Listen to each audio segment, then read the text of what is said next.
I think what I do with my work, it really captures the spirit of Black life, especially Black femme life. And in capturing things that are familiar to us, I feel that's why so many people are able to resonate, because it feels like a memory, even if it might not be one that's personal to you. In my work, I'm the most passionate about exploring emotional authenticity. It's a lens that we don't often get to share, not just as Black folks, but especially as Black femmes. There's a level of chaos and just being unhinged that are in such beautiful experiences, in day-to-day experiences, that I think are important to speak on. That and any type of social justice things, they all intersect, they all relate to our experiences and how we perceive them in the world. So that intimacy in the work is very important to me. And over time, I just think it kind of graduated to more people and more expressive things. 3 words that describe what Black arts bring to the world is soul, imagination, and longevity. I do think it is tough to always find space when so many others in the room are male, and not only just male, but a lot of male artists that I found, there are some amazing ones certainly, but aren't as emotionally tied to their work as I think a lot of women artists tend to be. I stay true to my voice by realizing that sometimes it won't work out. I have in the past been in situations where I have tried to overproduce or tried to make it happen simply because so-and-so asked me to. And I think as you get older, as you get wiser, you know, when I was a child, I did childish things. When you're earlier in your career and you're just getting started, there is certainly a pressure, and sometimes you have to acquiesce to really saying yes to everything you can.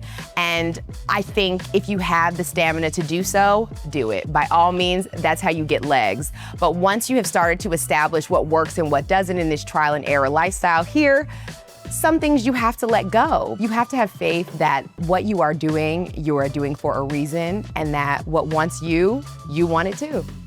Because the Black experience is not monolithic, it's very important for us to have diverse perspectives, especially on a simple level. You know how they say all skin folk ain't kin folk? We only got one woman in the room. How do I know that that's representative of me?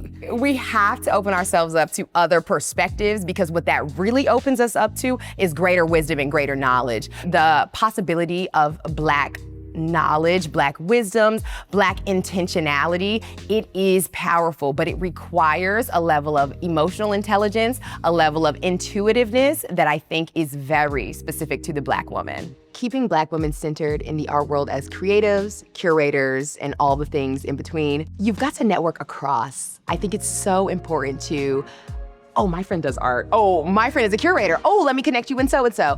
I also think it's so important to remain in community with people that you've known for a while, or even people that you continue to meet that are interested in creative things and you're interested in the work that they are doing, because so many of us have so much to give, and we should be sharing in that. We have to remind ourselves that the luxury is within. So many of the luxurious things that I paint, so many of the luxurious things that are emulated in lavish culture, they come from Black culture first. That kind of opulence, that kind of shine, whether it's fronting like grills or it's just the jewelry choice, the nails choice, the outfit selection. What I can do in my lane is continue to put those forward and continue to celebrate the luxuries that we create, that we have pioneered, because ultimately, the culture is us. It's just a matter of us standing in it.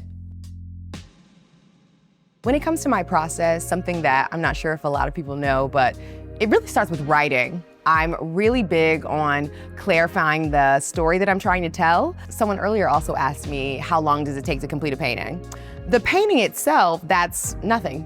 Painting is easy. It's a natural thing. I've been doing it for a long time, and it's something that I feel divine to do. But in terms of building the narrative, that takes real time, because it's not just what am I trying to say, but how can I say it in a way that resonates to my audience? And my audience is us. So it really is, how can I pull this reference from pop culture? How does this specific reference speak to a certain attitude, speak to a certain energy? How does this outfit selection speak to the type of woman I'm envisioning? I would tell any young artist to remember her why. Remember why you want to create work, why you think our legacy is important, why you are putting the elements you are putting into your artwork, and why it's important to share it with the world. And I think remembering your why is so essential to continuing on the path of longevity as an artist, as a creative of anything in that field. Because the reality is this practice here, it is very ebb and flow. It could be, I'm treating all y'all to dinner, or sleep for dinner again. It's very easy to get caught up in the alleged opulence of it, but it's important to remember why you started this in the first place, what you wanted to say with the work and what you intend to continue to say with the work, because that will keep you grounded. That will keep you returning to, oh yeah, that's why I do this. And that will also help you assess what matters, what doesn't. That'll help you assess, I want to work with them. They are worth the compromise. Or hell no, they ain't. Remembering what brought you to the table will always keep you eating.